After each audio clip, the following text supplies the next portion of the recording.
Olá, 8 de agosto, 9 de agosto de 2019. Confira as principais notícias desta sexta-feira. Termina hoje o prazo de inscrição no programa de acesso ao EMA e o EMA Sul. A Academia Ludovicense de Letras comemora 6 anos com reedição da exposição França Equinocial. No esporte, veja os preparativos do Imperatriz para o jogo de amanhã em casa pelo Brasileiro e confira como foi a abertura dos Jogos Escolares Maranhenses 2019. E no Dia Internacional dos Povos Indígenas, vamos falar sobre o tema com um representante do Conselho Indigenista Missionário do Maranhão. Fique ligado na TV Difusora e tenha um bom dia, Maranhão!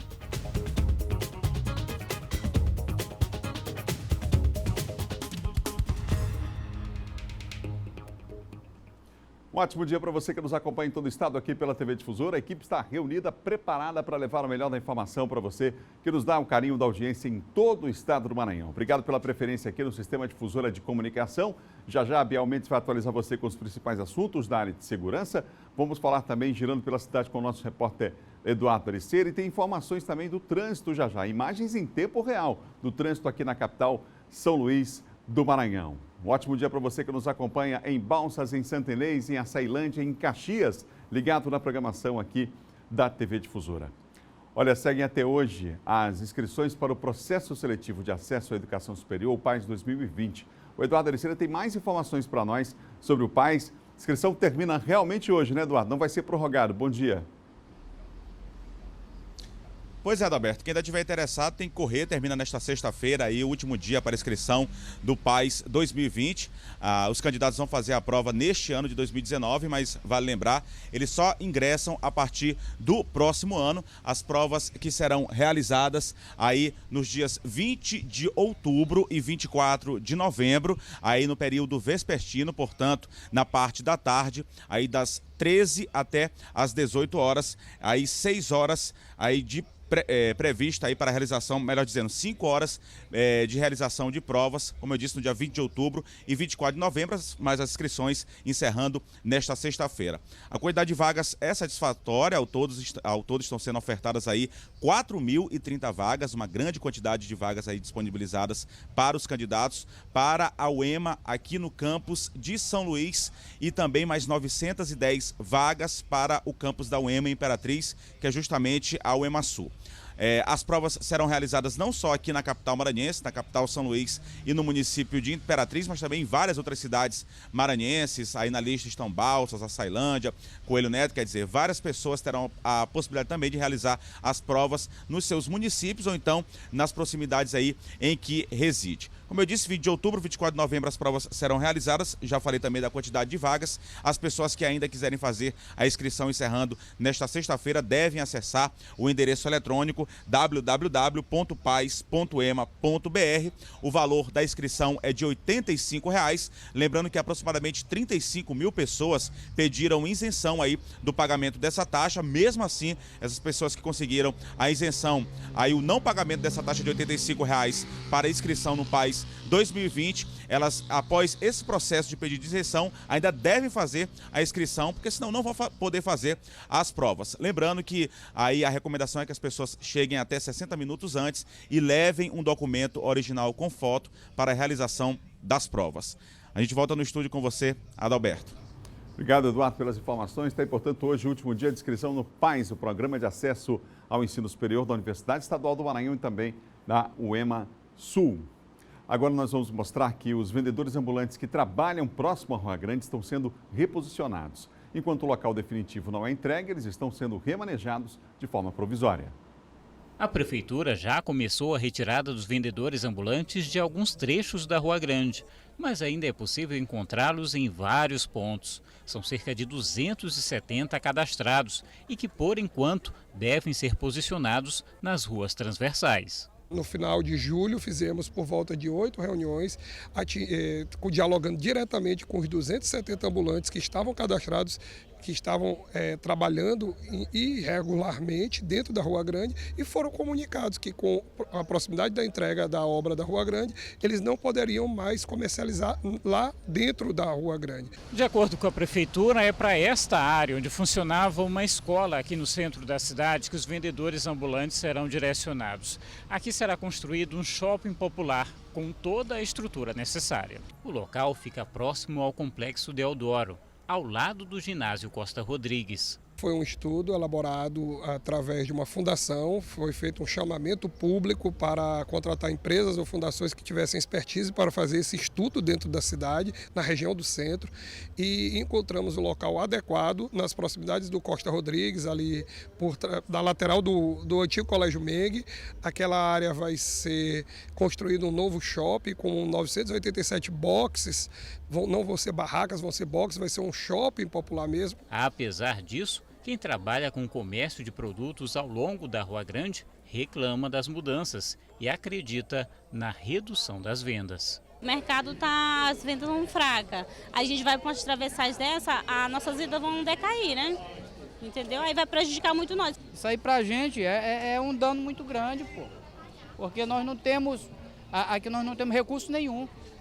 Aonde nós trabalhamos é daqui que é a nossa renda. Já para quem frequenta o centro comercial, alguns pontos precisam ser pensados um pouco mais. Se tiver um lugar mais apropriado, que dê para eles trabalharem de forma correta, né, de forma que não prejudique eles, não tem problema nenhum. Não acho legal não. É um trabalho, né, que eles fazem, então se eles tivessem um lugar para colocar, era bom, mas não tem. Domingo é Dia dos Pais e uma pesquisa da Federação do Comércio indica que os consumidores devem gastar mais do que no ano passado. No passeio com a família pelo shopping, o Edson já fica de olho nos possíveis presentes para o Dia dos Pais. Mas ele é daqueles que prefere ser surpreendido do que escolher o que vai ganhar. Geralmente eles acertam, eles sabem o que eu estou precisando. Um levantamento feito pela FEComércio aponta que mais homens devem ser presenteados pelos filhos no Dia dos Pais deste ano do que em 2018. O crescimento estimado para esta, que é a quinta data mais importante para o comércio, é de 4,5%. O índice é fruto de 3 fatores que estão diretamente relacionados. O primeiro está vinculado à criação de 4.131 novos pontos de trabalho com carteira assinada em São Luís e a consequente melhora da percepção do ludovicense quanto à situação no emprego atual, que subiu 4,8% em relação ao ano passado. Com renda fixa veio o segundo fator. O nível de inadimplência recuou 8,1% comparando o mês de julho deste ano e o do ano passado. Com nome limpo, o consumidor tem mais facilidade na obtenção de crédito. Este terceiro fator impulsionador de compra avançou 14,7% ao longo do último ano. Trabalhando como professora, a Milena decidiu que neste ano vai dar um livro para o pai dela. Tento conciliar tanto o preço quanto o desejo dele em relação ao que ele quer ler, ao tipo de livro que ele quer ler. Na lista dos que subiram de preço também estão os aparelhos eletrônicos, com 11%. Mas alguns itens estão mais baratos, como televisões e calçados esportivos. Já fica a dica para você que ainda não sabe o que comprar. E cuidado com o superendividamento, né? Fica sempre a dica aqui também, uma outra dica valiosa, em especial nessas datas de muito apelo comercial. Confira agora o nosso giro de notícias. Os números relacionados a acidentes de trânsito ocorridos na Grande Ilha, inclusive com mortes, continuam altos. Dados da Secretaria de Segurança Pública mostram que durante o primeiro semestre deste ano, ocorreram 35 mortes no trânsito na região. No mesmo período do ano passado, ocorreram 47 óbitos e 50 em 2017. No mês passado, aconteceram 7 mortes desta natureza. Nos primeiros dias deste mês, uma morte já foi registrada. Dados divulgados pela seguradora Líder revelam que de janeiro a junho deste ano foram pagas 155.032 indenizações pelo DPVAT, o seguro de danos pessoais causados por veículos automotores de vias terrestres. O número equivale a 260 indenizações por dia e é 12% menor que o registrado no primeiro semestre do ano passado. 30% das indenizações pagas em 2019 a vítimas ou seus beneficiários foram para pedestres, 57% para motoristas e 13% para passageiros. Os trabalhadores com conta poupança na Caixa Econômica Federal que não quiserem o crédito automático do Fundo de Garantia por Tempo de Serviço já podem solicitar o cancelamento pela internet. O prazo para pedir o cancelamento vai até o dia 30 de abril de 2020. A solicitação do trabalhador para cancelar o crédito automático em conta poupança está disponível no site fgts.caixa.gov.br e nos demais canais de atendimento a partir de segunda-feira.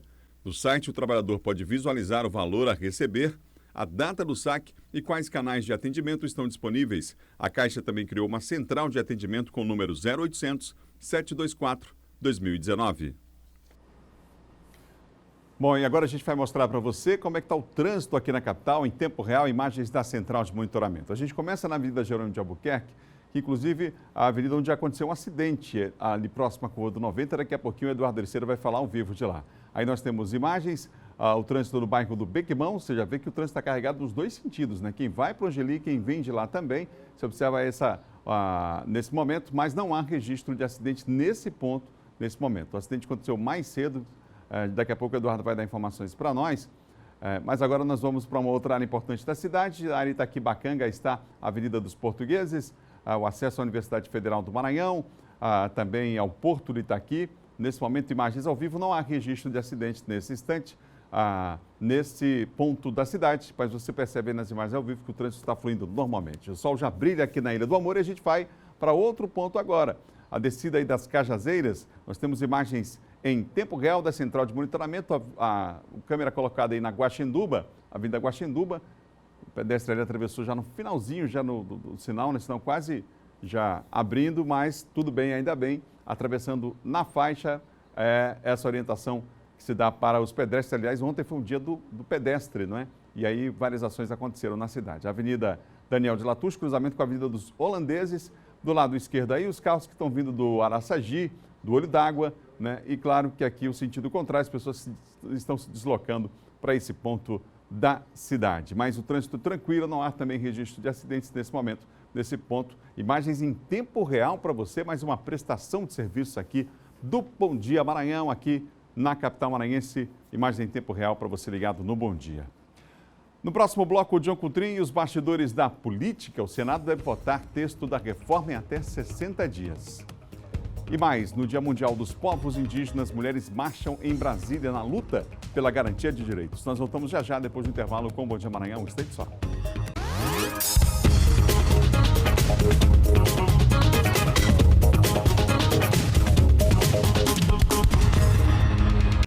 Estamos de volta com o Bom Dia Maranhão ao vivo para todo o estado aqui pela TV Difusora. No Dia Internacional dos Povos Indígenas, o Bom Dia fala sobre o tema com o Gilderlan Rodrigues da Silva, que é do Conselho Indigenista Missionário aqui no estado do Maranhão. Gilderlan, bom dia. Bom dia, Adalberto. Bom dia a todos e todas. É um prazer mais uma vez estar aqui com vocês. Prazer é nosso. Lá em Brasília hoje acontece uma marcha, inclusive pela primeira vez as mulheres, né, indígenas vão marchar pela garantia de direitos, chamando a atenção lá na capital federal. É a primeira marcha das mulheres indígenas, né? Então, algumas mulheres já estão em Brasília, já começaram a chegar, né? Outras estão chegando. O Maranhão está representado lá também? O Maranhão está representado, né? Vários povos do Maranhão estão lá, as mulheres vão estar lá. É importante destacar que essa marcha das mulheres indígenas, né, tem um objetivo, um foco de dar visibilidade à luta das mulheres também pela questão do território, né? E, lógico, também começar a formação com novas lideranças, né, mulheres, né, que tem contribuído bastante com o movimento indígena no Brasil. O que você diria que é mais grave hoje em relação à situação dos povos indígenas no país? Quer dizer, são várias áreas com problema, é um problema histórico que vem se arrastando ao longo do tempo, mas se pudesse apontar um ponto principal hoje, o que você diria, Gil? Olha, nós temos a questão do território. Hoje é uma das questões mais graves no Brasil, porque nós temos, além dos territórios demarcados que estão sendo invadidos, né, a gente também tem muitos outros territórios, né, que estão em processo de demarcação e que estão paralisados, né, e muito mais de 400 pedidos de demarcação de novas áreas, né, para identificação e delimitação para que se tornem territórios indígenas. Como é que está no Maranhão essa questão do território? Então, o Maranhão, a gente está vivendo um momento difícil, né, nesses territórios, porque há um empoderamento principalmente do campo madeireiro, né, e do agronegócio, né, e do latifúndio, que tem potencializado a invasão nesses territórios, né. Agora, recente, nós tivemos um incêndio criminoso lá no território indígena Governador do Povo Gavião, na região de Amarante, né. Os indígenas têm denunciado constantemente a prática da invasão, né, desse território, tem feito apreensões de caminhões dentro do território, mas não tem sido ainda suficiente para conter essas invasões para retirada de madeira. E aí agora eles estão vivendo esse momento bastante delicado na região. Assim como outros territórios estão sendo impactados pelo agronegócio, né, que tem dizimado o cerrado, né, que busca, né, atinge principalmente as nascentes dos riachos que passam dentro desses territórios, né? Além do mais que a cerca está avançando cada vez mais sobre os territórios indígenas aqui no Maranhão. Como é que o movimento avaliou essa decisão do Supremo Tribunal Federal em relação à manutenção da FUNAI como órgão responsável pela questão da demarcação de terras? Se avaliou muito positivo, né? Acho que o movimento indígena, desde janeiro, né, do Janeiro Vermelho, onde os povos indígenas já definiram que seria um ano de luta, né, e depois foram com a medida 870, que queria transferir, né, o processo de demarcação de terra indígena da FUNAI para o Ministério da Agricultura. Os povos indígenas começaram a se mobilizar e juntos com seus aliados para que isso não acontecesse por sentir de que haveria um retrocesso muito grande, né? Porque o interesse do latifúndio e do agronegócio, né, daqueles que querem explorar os territórios, seriam bem maior e estariam com um processo na mão. Então, a decisão do Supremo Tribunal Federal, os indígenas, tanto os indígenas como seus aliados, né, acreditam ter sido a melhor decisão de manter manter a decisão de demarcação na FUNAI, que é o órgão, né, especializado que tem atuado durante todos esses anos nessa questão. Gil, é preciso avançar também na assistência, num direito que a população indígena tem à saúde. A gente sabe que falar em saúde, ainda mais saúde pública no Brasil, é um problema sério para todo mundo, né? Mas em especial das populações indígenas, qual é o diferencial, qual é a dificuldade maior que se tem para esse tipo de assistência? É preciso avançar, né? A gente tem vivido agora, nesses últimos tempos, também um retrocesso nesse aspecto. Os povos indígenas, né, se a situação estava difícil, continua muito mais difícil, que, portanto, áreas imensas estão descobertas, né, tem muitas situações aí em muitos lugares e que precisam de uma atenção melhor, né? Então,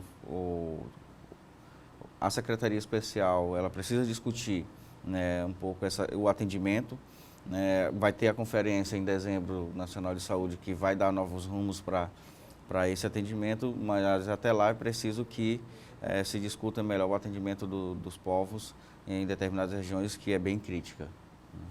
Você pode dar um exemplo para a gente dessa situação hoje? Região de Fernando Falcão, própria região mesmo de Arame, região de Amarante, né? Hoje também a região de Viana, né? Com o povo Acroagamela, né? Nós temos a região aqui, na região próxima a Buriticupu, né? Lá também com os Guajajara, na terra de Araribóia, Grajaú, né? E Itaipava do Grajaú. Então, praticamente, tanto no noroeste como centro-oeste e sul, a situação é muito semelhante. Gil, obrigado pela entrevista aqui no Bom Dia Maranhão. Um dia, acima de tudo, para reflexão. E hoje lá em Brasília, então, acontece essa marcha das mulheres indígenas, né? Vai ser pela manhã, à tarde? Qual vai ser o horário? Vai ser manhã e tarde, né? Mobilização o dia todo. Do dia todo, e elas ficam até a Marcha das Margaridas, que elas se juntam com as mulheres, né, de povos e comunidades tradicionais que vão estar chegando lá também para dar a sua declaração. E é importante a gente lembrar hoje, né, também o Dia Internacional dos Povos Indígenas, né? Acho que é importante nesse momento, que é o dia em que a Unesco declarou como, né, Dia Internacional dos Povos Indígenas. Em 95 se comemorou o primeiro dia, e a primeira década dos povos indígenas de 95 a 2014, né? A 2007. Em 2007 é a segunda década, onde tem a declaração, né, dos direitos dos povos indígenas. Acho que é importante a gente nesse dia, que é um dia tão importante para esses povos e é um dia também de luta para eles. Obrigado, Gil, mais uma vez pela presença aqui na Difusora, viu? A gente que agradece, estamos à disposição, acho que é um tema importante da gente tratar, a questão dos povos indígenas no Maranhão, dado o contexto hoje de luta que os povos estão fazendo. Obrigado. Olha, foi retomada nas férias de julho uma operação que pretende fiscalizar se os motoristas da capital em especial estão dirigindo sob o efeito de álcool. Nesse fim de semana, a operação vai voltar a acontecer nas principais avenidas de São Luís. O planejamento realizado pelo Detran e Polícia Militar, por meio do Batalhão de Policiamento Rodoviário Estadual, envolveu ações educativas no mês de junho. Trabalho preventivo durante o período de festas, para em seguida promover as barreiras de fiscalização da lei seca, no combate a uma das infrações de trânsito que mais provoca acidentes. A combinação álcool e direção, motoristas que dirigem embriagados e provocam acidentes que muitas vezes resultam em pessoas feridas e mortes. O excesso de velocidade e a alcoolemia são as duas principais causas de acidente de trânsito. Com o detalhe, a alcoolemia ela nunca vem só. Ela vem com o desrespeito à sinalização, ela vem com o próprio excesso de velocidade, ela vem sempre conjugada com outras infrações, o que potencializa o perigo dessa conduta. Dados divulgados pelo Conselho Federal de Medicina mostram que o Maranhão é o estado com maior redução no número de internações por pacientes de trânsito, com 40%. Só nos últimos 30 dias foram realizadas 8 operações relacionadas à lei seca. Foram quase 1.200 pessoas abordadas nas barreiras montadas pela Polícia Militar. 755 testes com o uso do bafômetro foram realizados. 103 pessoas foram autuadas por embriaguez ao volante ou por ter se recusado a fazer o teste com o etilômetro. 20 pessoas foram autuadas na lei seca. 2 delas com alto teor alcoólico tiveram que ser conduzidas à delegacia. Essas operações elas estavam de certa forma adormecidas até por uma série de problemas administrativos, uma série de questões que precisavam ainda relacionadas ao próprio empenho de alguns órgãos nesse sentido, mas nós conseguimos, em reunião com o Detran, reativar, que é o coordenador máximo da lei seca, e nós, como Polícia Militar, dando esse apoio devido, o apoio institucional, o apoio que o Código de Trânsito Brasileiro prevê, exatamente para a gente tirar de circulação ou coibir a ação de muitos condutores que infelizmente ainda não têm aquela disciplina consciente de, ao ingerir bebida alcoólica, não conduzir veículo na via pública. A Operação Lei Seca, realizada pelo Detran com o apoio da Polícia Militar, foi retomada em julho, mês de férias, e vai prosseguir nos próximos meses, nos principais corredores de tráfego de veículos na região metropolitana. Lá o Detran é hoje o coordenador da Lei Seca do Maranhão e nós atuamos como o braço forte, o braço armado, que é o braço da Polícia Militar, porque temos a função constitucional e temos também a função que o CTB nos garante, conforme o convênio que nós temos com o Detran, e atuamos com essa parceria boa, forte e que é produtiva para a sociedade maranhense.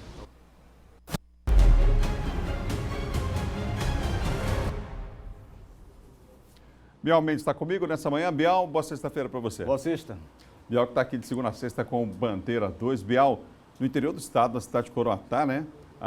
Mais de R$100 mil a polícia conseguiu encontrar lá. Esse dinheiro é fruto de quê? Como é que descobriram esse dinheiro? Conta mais pra gente. Foi no interior do estado, mais de 100 mil, né? Mais de R$100 mil foi lá em Coroatá. A polícia já havia feito uma apreensão de drogas, de maconha lá naquela cidade e continuou com as investigações. Monitorando. Pois é, e acabou localizando todo esse dinheiro que aparece aqui na tela do Bandeira 2. É muito dinheiro, Adalberto. Cédulas de 10, de 20, de R$5, que segundo a polícia seria resultado da comercialização e da venda de drogas lá naquele município. Uma característica é esse valor fracionado, né? R$2, R$5, é bem característico, né? Mas não estava num baú não, viu? Não? Porque não era um tesouro perdido. Todo esse dinheiro estava no recipiente, numa lata daquelas argamassas, né, que parece mais um balde, todo encaixotado, guardado, enterrado em uma residência. Agora a polícia vai ouvir a dona da casa, a proprietária, para saber a origem, né? A origem, se ela não tinha conhecimento desse tesouro, desse dinheiro guardado lá em uma espécie de um buraco no quintal daquela casa, daquela residência. Mas é muita grana, muito dinheiro. Que situação, hein? Aqui na capital, mulheres foram pegas com uma quantidade significativa de drogas, foram tablets de maconha? Exatamente, pelo menos cerca dos 35 tablets de maconha que estava vindo de Açailândia aqui para São Luís. O destino da droga seria o bairro Vila Conceição, aqui na região do Calhau. A polícia diz que a droga estava embalada com pó de café, com amaciante e com algumas peças de roupa, que foi a forma que a Cirlane, essa do meio, que está de bermudinha azul, encontrou para tentar disfarçar, para não chamar a atenção o cheiro da droga. Você observa também, Adalberto, que tem um adesivo, né? Todos os tabletes de maconha, a droga tem uma marca. E a polícia quer saber agora quem estava enviando de lá, porque aqui já descobriu, né? Os 3 detentos, porque elas são companheiras de 3 jovens que já estão presos também acusados de tráfico de drogas. Agora, quem enviou de lá, quem encaminhou, quem negocia lá, que a polícia quer descobrir. Obrigado, Bial. Bom final de semana para você. Bom final de semana, Adalberto. Bial Mendes, que apresenta de segunda a sexta aqui na TV Difusora, o Bandeira 2. Nosso Silvão Alves está no Caribe de férias merecidas. E aí tem que ter um descanso, né, gente? Dá uma paradinha. Vamos em frente com o Bom Dia Maranhão. Confira agora a previsão do tempo para hoje. Vem comigo porque a gente vai começar por São Luís, a capital de todos os maranhenses. Hoje a previsão é de sol com algumas nuvens, mas não chove. Ontem chuva muito forte, como deu a previsão aqui, né, para o horário da tarde. Chuva intensa, mas hoje não. Mínima de 24, máxima de 32 graus. Essa é a previsão. Em Barra do Corda, hoje sol com algumas nuvens, mas também por lá não chove. Mínima de 21, máxima de 37 graus. Em Pinheiro, na Baixada Maranhense, sol com algumas nuvens, também não há previsão de chuva. Mínima de 24, máxima de 32 graus. Vamos para mais 3 cidades, começando com Santa Rita, aqui pertinho, né? Hoje sol com algumas nuvens, também não há previsão de chuva. Em Santa Rita, mínima de 25, máxima de 33. Um abraço aos amigos que nos acompanham aí na cidade de Santa Rita. Lá em Caxias, sol com algumas nuvens, também não tem previsão de chuva para hoje não. 22 a mínima, 36 a máxima. Em Imperatriz, na segunda maior cidade do estado, sol com algumas nuvens, mas também não há previsão de chuva para essa sexta-feira. Mínima de 27, máxima de 37 graus. Essa é a previsão aqui de algumas cidades para você ligado aqui na TV Difusora, tá bom? Previsão do tempo para essas cidades. Confira agora a variação das marés. A primeira pré-mar está prevista para... Aliás, já aconteceu, né? 1h da madrugada, já passou com quase 5 metros às 7h43 da manhã. Daqui a pouco, 1,3 para baixa às 13h50, pertinho das 2 da tarde. Nova maré alta, nós teremos aí uma pré-mar com 4,6 metros e às 8 horas da noite, mais 10 minutos, 1,5 metro de maré. É a baixa mar às 8h10. No próximo bloco, nós vamos mostrar como foi a abertura dos GEMES, Jogos Escolares Maranhenses, e falar sobre a preparação dos nossos representantes no Campeonato Brasileiro da Série C. E mais, no Guia Cultural, a gente está um roteiro da sua diversão, hein? E uma exposição marca os 6 anos de fundação da Academia Ludovicense de Letras. Nós voltamos já já com o Bom Dia Maranhão.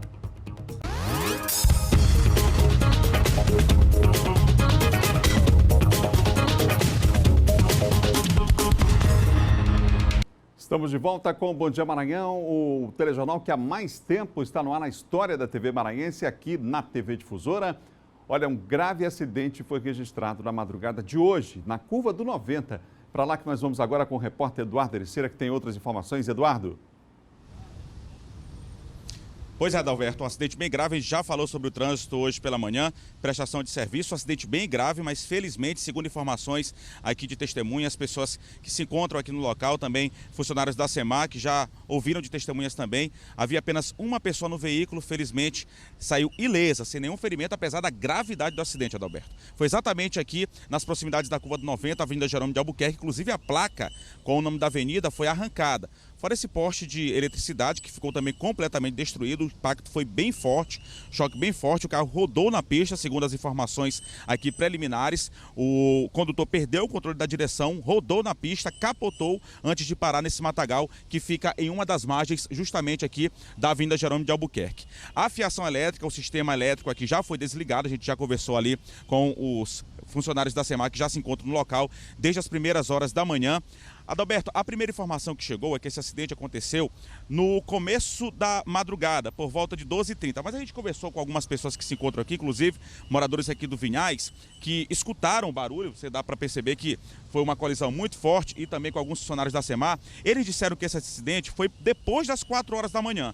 Então já foi próximo aqui amanhã de sexta-feira, foi depois de 4 horas da manhã, por volta de 4h30, segundo testemunhas relataram aqui pra gente as informações das pessoas. Um acidente bem grave, como você pôde ver. O condutor, de fato, teve muita sorte, porque o carro ficou completamente destruído, o poste foi arrancado. Por aqui, o trânsito já é bastante complicado, aqui na Avenida Jerônimo de Albuquerque, neste ponto, já chegando aqui no bairro do Coafuma, você percebe que, inclusive, foi isolada aqui uma faixa, aqui principalmente no sentido de quem vem aqui do bairro do Vinhais e de outros bairros também, da Coab, do Turu, pegando aqui a Avenida Jerônimo de Albuquerque. Tem os agentes de trânsito já trabalhando aqui no local, mas o trânsito neste sentido, Vinhais, Coafuma, Vinhais, aqui a região central da cidade, é bastante complicado. O pessoal que estiver na Avenida Jerônimo de Albuquerque ou que for ter que passar por aqui, vai ter que ter bastante paciência. A gente, inclusive, aconselha para ir pelo outro local. Na outra faixa, trânsito normal, trânsito tranquilo, mas por aqui, pela gravidade do acidente, deve passar ainda um pouco de tempo interditado aqui, complicado essa situação por conta da gravidade desse acidente na Avenida Jerônimo de Albuquerque. Lembrando, foi por volta de 4h30 da manhã. Felizmente, mesmo com esse acidente grave, o motorista saiu ileso. A gente volta com você, Adalberto. Obrigado, Eduardo. E a gente viu na imagem que aquele poste ali tem aquela proteção, aquela manilha com concreto armado ali, né? Quer dizer, ela não quebrou, lógico, porque é muito forte, mas sacou. A gente viu nas imagens ainda há pouco, acidente realmente muito grave. Teve sorte, o motorista não, nasceu de novo, porque foi uma pancada realmente violenta esse acidente que aconteceu, portanto, na madrugada de hoje aqui na capital. Ainda bem, só danos materiais, a informação que se tem até o momento, não é? Olha, agora pela manhã, moradores se reuniram em protesto na MA 204, próximo ao Beira Rio. A reclamação seria da falta de infraestrutura no bairro Vila do Povo. Manifestação, portanto, que interrompeu ali o trânsito nesse setor da cidade, manifestação aqui na grande ilha de São Luís. Agora vamos falar de esporte.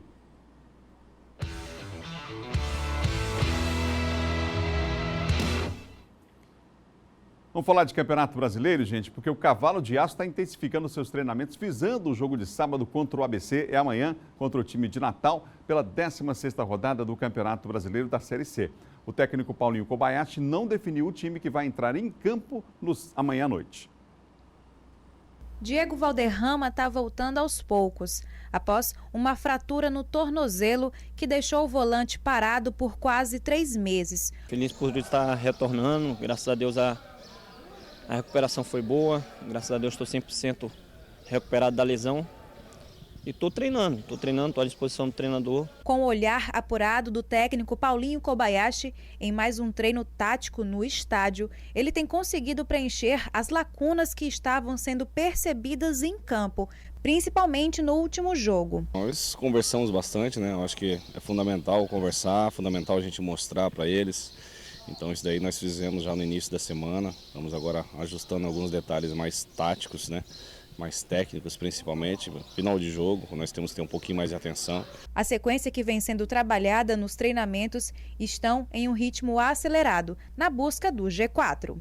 A preparação para a penúltima rodada da primeira fase do Brasileiro da Série C tem sido intensa para o Cavalo de Aço, que vem disputando uma vaga logo mais à frente, na fase do mata-mata. No Grupo A, o time cavalino ocupa a 5ª colocação. A gente tem que testar alguns jogadores em algumas situações também de jogo, então tudo isso daí vai ser trabalhado essa semana e até o final de semana nós vamos definir.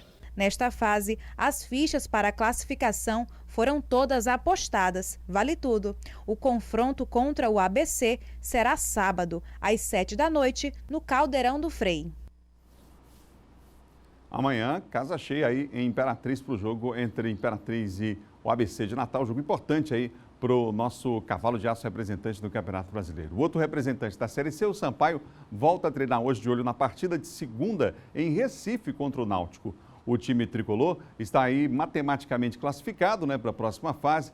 Vem de uma sequência de 5 vitórias consecutivas, excelente. Para essa partida, o técnico João Brigatti, que está invicto, já vai poder contar com a volta do volante Jones, que ficou 6 semanas no departamento médico. Com o Rodrigo Andrade suspenso, o time deve contar também com a volta, o retorno do Eloy, experiente jogador do Sampaio. E o tricolor lidera seu grupo com 30 pontos, 6 a mais do que o seu adversário de segunda-feira, que é exatamente o Náutico, que está em segundo lugar lá na tabela. O jogo acontece na segunda, 8 da noite, na capital pernambucana. Começou ontem a maior festa do esporte na capital. Este ano o Gêmeos terá a participação de quase 5.000 atletas nas categorias infanto e juvenil. Confira como foi ontem a abertura. A abertura dos Jogos Escolares Maranhenses e das Paralimpíadas Escolares foi feita pelo secretário de Esportes Rogério Cafeteira e pelo vice-governador Carlos Brandão. As competições começam nesta sexta-feira, dia 9, e seguem até o dia 26 em modalidades como vôlei, handebol, basquete, além de competições individuais como o judô, por exemplo. Uma estrutura com alojamentos também foi montada para receber os atletas dos 98 municípios participantes.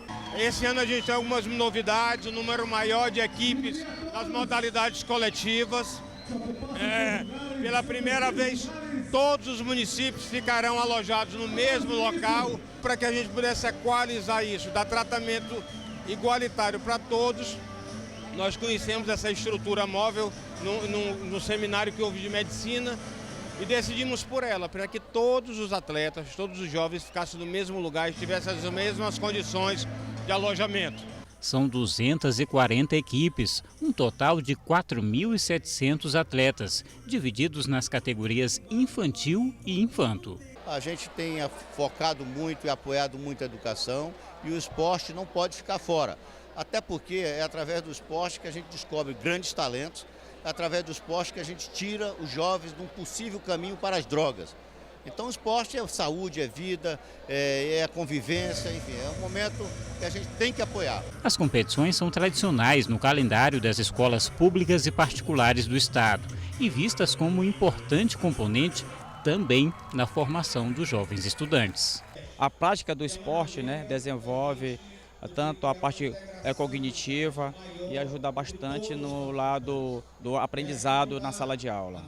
Para os atletas, o ambiente não é só de competição, mas muito mais do que isso. Eu espero realmente subir ao pódio, mas espero principalmente que me traga benefícios, tanto para a minha saúde, para o meu desempenho no judô e para a minha saúde também mental. Todas as pessoas que estão no Gêmeos, elas têm uma expectativa de conseguir chegar até lá, pelo menos no terceiro lugar. Em primeiro lugar é o alto, o limite, mas só de estar no Gêmeos já é um grande, vamos dizer assim, uma grande motivação para a gente continuar indo em frente. Para fechar o esporte, hoje acontece na tarde de amanhã a segunda edição da Corrida Fitness. Essa corrida que tem o apoio aqui do Sistema Difusora de Comunicação vai acontecer, inclusive, com 5 quilômetros e 10 quilômetros. A largada acontece lá na Avenida Litorânea, ali na Praça do Pescador. Amanhã, portanto, todos estão convidados. 5 da tarde, na Praça do Pescador, acontece a largada desta corrida, tá bom? Vamos mudar de assunto? Você ligado aqui no Bom Dia Maranhão, em todo o estado, ligado na TV Difusora. A gente segue aqui com o Bom Dia para você nessa sexta-feira. Segunda-feira, não perca, estaremos aqui falando sobre vários assuntos, mostrando inclusive as imagens do esporte, mostrando as imagens do jogo do final de semana que teremos do Imperatriz. Segunda-feira que entra em campo é o Sampaio, como a gente falou ainda há pouco. Então você não pode perder segunda-feira o nosso Bom Dia Maranhão, tá bom? Vou estar entrevistando no estúdio também a Carolina Estrela, que vai falar sobre as ações que estão sendo realizadas aqui na cidade, na nossa capital, em especial em relação à questão dos resíduos, ainda um problema muito sério, mas temos avançado nessa direção. Várias ações, inclusive de educação, estão sendo implementadas nesta área. Também a gente fala sobre o assunto na segunda aqui no Bom Dia Maranhão, tá certo? Na região Tocantina, mais de 180 parlamentares de municípios participaram do primeiro encontro de presidentes de Câmara e vereadores do sul do Maranhão. Durante o encontro com vereadores realizado na Câmara Municipal de Imperatriz, reunião com prefeitos e líderes políticos do PDT, Partido Democrático Trabalhista, eles debateram sobre as principais demandas para cada município. Quando você troca experiência, quando você dialoga, a chance de você acertar é muito maior. E é isso que a Câmara e os vereadores do sul do Maranhão têm feito. Então, desde a pauta do orçamento, da lei orgânica, até a pauta da estruturação dos mandatos legislativos foi se tratado. Segundo o presidente da Federação dos Municípios do Estado do Maranhão, a prioridade é sempre colocar a cidade nos caminhos do desenvolvimento. Nós sabemos da crise que os municípios vêm passando, estado e nosso país. Então é uma maneira de você estar se aproximando mais, conversando com os prefeitos, trocando ideia com os gestores municipais. Falando da atual conjuntura política, o senador Everton comentou ainda sobre como será a tramitação no Senado do texto aprovado pela Câmara em segundo turno, acerca da Previdência Social, aprovada pela Câmara dos Deputados na última quarta-feira e entregue oficialmente nesta quinta ao presidente do Senado. Essa reforma, ela não atinge diretamente os grandes. Pelo contrário, os pobres continuam sendo alvo dela, principalmente as mulheres. Então a gente precisa discutir ela profundamente e lá no Senado eu vou ter esse papel crítico, esse papel de estar ali sempre defendendo as nossas posições, que é a posição em defesa do nosso trabalhador.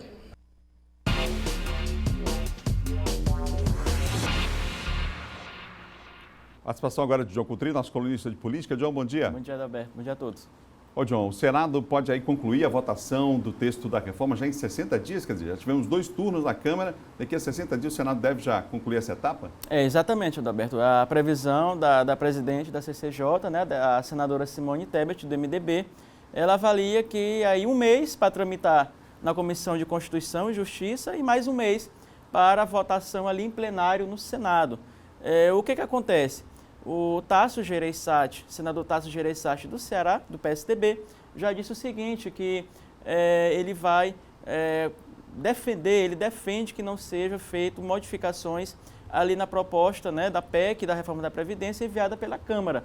Ou seja, se houver, na avaliação dele, seja numa PEC paralela, ou seja, as emendas apresentadas pelos senadores ali no Senado serão feitas através de uma PEC paralela, sem modificar o texto original da proposta, né, da reforma da Previdência enviada pela Câmara. E nessa PEC paralela, dessas alterações que podem ser feitas, estão, por exemplo, a inclusão de estados e municípios, Adalberto, e também o regime de capitalização, que é outro tema que pode ali tramitar no Senado, ou seja, isso que não foi discutido na Câmara, Adalberto, pode ficar, então, para ser trabalhado ali pelos senadores, né, no Senado. É uma hipótese que não está confirmada ainda, mas a inclusão de estados e municípios praticamente certa, então, ali nessa tramitação no Senado Federal. Portanto, aí, essa é a previsão de 60 dias a partir de agora, né, já que se encerrou os trabalhos na Câmara. E agora, o outro ponto será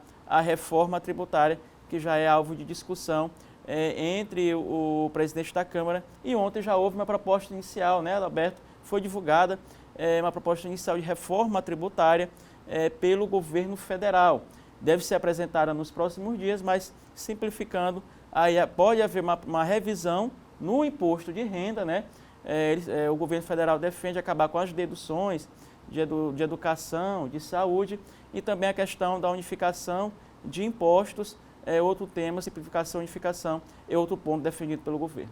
Ô, João, ainda em relação à reforma da Previdência, vale lembrar que no dia seguinte à aprovação, que foi na madrugada do texto, em segundo turno, foram votados os destaques. Só que não houve nenhuma alteração, né? Aquelas propostas de alteração em pontos significativos da reforma não passaram, ou seja, contabilizada uma vitória aí do governo, porque o texto foi, digamos assim, texto puro, o texto base foi aprovado e os destaques, as alterações não foram aprovadas pelo Congresso, né? Exatamente, Adalberto, não houve essas modificações. Pela né? Câmara, no caso. Não houve exatamente. Claro que alguns partidos conseguiram, por exemplo, o PDT conseguiu aí uma vitória em relação aos professores, né? Mas ontem havia ainda 8 destaques e neste caso nenhum deles ali passou na Câmara Federal, então o texto agora está aí. Claro que a modificação mesmo foi a questão ali dos trabalhadores rurais, sim. BPC também, né? Eles conseguiram mudar, isso é importante, mas no Senado dificilmente algo a mais será, né, modificado. O texto principal deve passar. 49 é o voto mínimo, 49 senadores que devem votar para aprovar, também em 2 turnos, essa votação da reforma da Previdência no Senado. Ô, João, o deputado estadual Roberto Costa diz que o Neto Evangelista é a outra opção do MDB para prefeito da capital? Isso, ele falou isso, o Roberto Costa falou isso, Roberto Costa, deputado estadual do MDB, né? Ele falou isso ontem com a gente, nesse diálogo que ele manteve, ele afirmou que o MDB tem um pré-candidato. Qual o pré-candidato do MDB? É o ex-deputado federal Victor Mendes. E ontem aí nós estivemos conversando com o Roberto Costa e ele disse o seguinte, bom, se não for o Victor, Se o Vitor não se viabilizar, né, a candidatura dele a prefeito de São Luís, nós podemos apoiar a candidatura do Neto Evangelista, que é o candidato do Democratas. E aí eu perguntei mais uma coisa, mas por que o MDB, né, que tem a Rosina Sarney como filiado, o ex-presidente José Sarney como filiado, não poderia apoiar a candidatura do Adriano Sarney, que está no PV? Aí ele titubeou e não quis responder, disse que não. Ou é o Vitor Mendes, ou é o Neto Evangelista, e ponto final.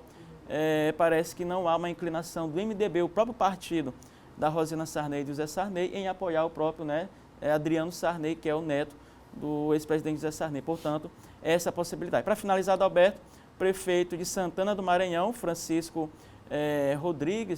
Pereira Tavares, foi cassado pela Câmara Municipal de Santana do Maranhão, prefeito acusado de improbidade administrativa por repassar recursos para a conta de familiares e também por utilizar um carro da prefeitura para fazer rally. Obrigado, John. Bom final de semana. Bom final de semana, aberto até segunda-feira.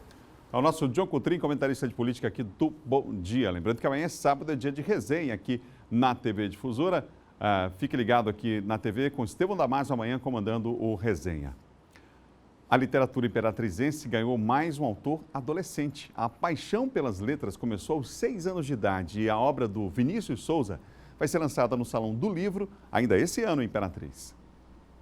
Para o Vinícius, não tem lugar para soltar a imaginação para a escrita. Ele está sempre envolvido com livros. Só este ano já foram mais de 100 lidos. O hábito começou cedo. Ele tem 12 anos, mas a paixão pela leitura e escrita começou aos 6 anos de vida. Eu gosto muito de ler e eu descubro muito sobre história, mitologia, ficção, realidade.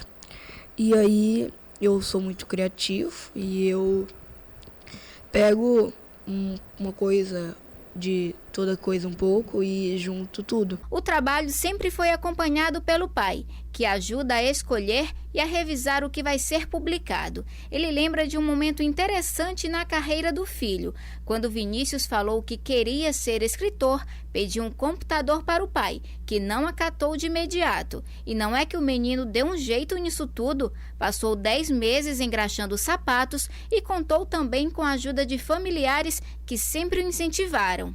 Na verdade, foi uma maneira que nós encontramos de incentivá-lo a fazer suas próprias conquistas. A gente entendeu que simplesmente dar para ele um computador sem nenhum esforço não seria a melhor estratégia. Então nós atribuímos ali que ele fizesse algumas tarefas em casa, que ele ajudasse algumas tarefas, que ele desenvolvesse algumas tarefas por conta disso. E ele foi juntando o dinheiro fruto dessas tarefas que ele realizava em casa. Então ele conseguiu juntar ali o suficiente para chegar próximo do valor do computador. Depois a mãe dele acabou ajudando ali no último momento para completar. O amor de Vinícius pela leitura o fez ganhar também o prêmio de amigo da biblioteca da escola onde ele estuda. Em 2017, ele se destacou como leitor do ano de 2017. O jovem escritor prepara mais um projeto, onde ele pretende lançar em mais uma edição do Salão do Livro de Imperatriz. Ganharam superpoderes através de um experimento não autorizado pelo governo. Ganharam poderes de acordo com a personalidade de cada um. 3 pessoas. Acontece que só 2 pessoas meio que, como posso dizer, resolveram usar os poderes do lado certo. Então, eles usam os poderes para conseguir salvar o mundo. Muito legal, né? Bem criativo aí o Vinícius. É hora do roteiro da sua diversão. Está chegando o nosso Guia Cultural com a Jéssica Lima. Vamos ver. Olá, o fim de semana promete muita diversão com as dicas tudo de bom que você confere no Guia Cultural a partir de agora.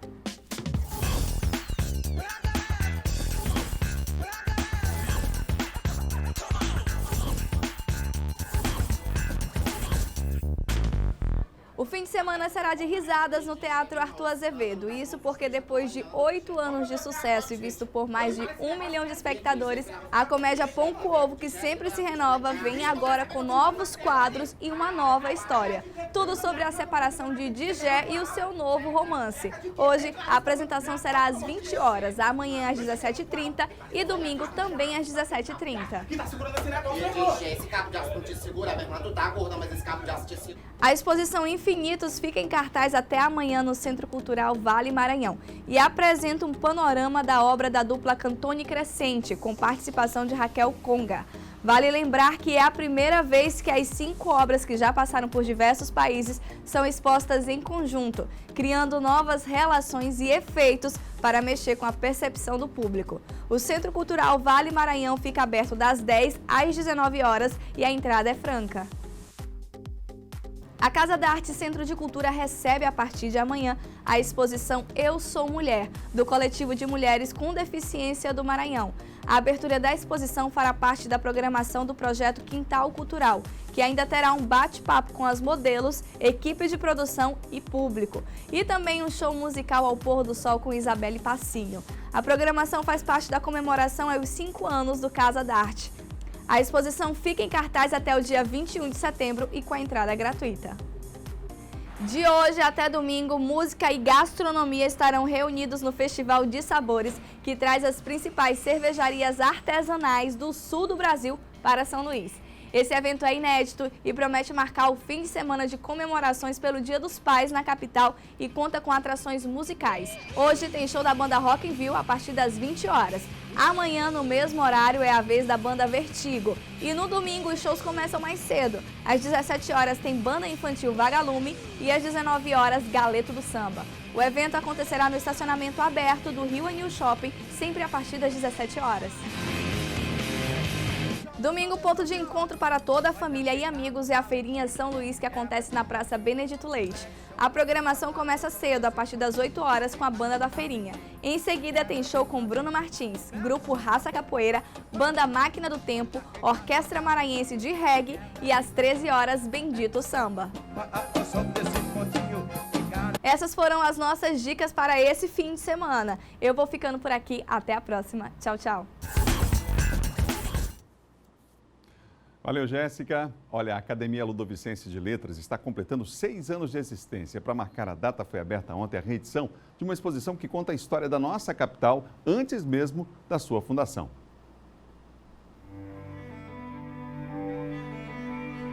A exposição integra as comemorações pelos 6 anos de fundação da Academia Ludovicense de Letras.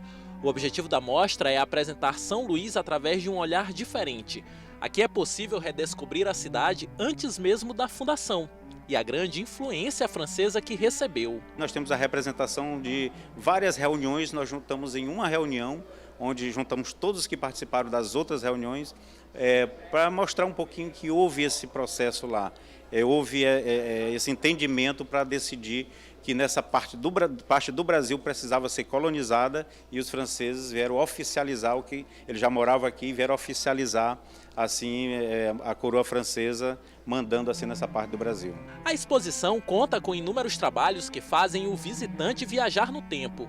Além dos quadros de figuras francesas ilustres, também é possível encontrar esse canhão idêntico aos que existiam na época e confeccionado em tamanho real. Especiarias, além dessa mesa incrementada com alimentos bastante consumidos, como o milho, a macaxeira, o manoê, o coco babaçu, a castanha, a batata doce, a tapioca, o caldo de cana, o açaí e a farinha d'água. A novidade dessa exposição fica por conta desse quadro intitulado São Luís Nasceu no Louvre, que retrata uma reunião real, uma obra que foi criada pelas mãos desse artista plástico. Foi uma ideia do Antônio Norberto. Ele me procurou, ele me forneceu todo o material, as figuras, ele me forneceu a indumentária, a roupagem da época e nós fomos montando aos poucos. Aos poucos foi surgindo o trabalho, ele olhava e opinava e nós fomos montando e chegou a esse denominador comum. A exposição França Equinocial, que segue em cartaz na Casa de Cultura Daniel de Latouche, no Beco Catarina Mina, é aberta ao público. Quem quiser frequentar é de segunda a sexta, sábado pela manhã também, e ela vai ficando, ela já está há muito tempo, estava no Forte de Santo Antônio, foi trazida novamente para cá, e ela vai ficar por tempo indeterminado à disposição dos estrangeiros que adoram quando vê isso aqui, a quantidade de mapas, a riqueza intelectual que está incluída aqui, e tem muito conhecimento do Brasil, de Portugal e da França.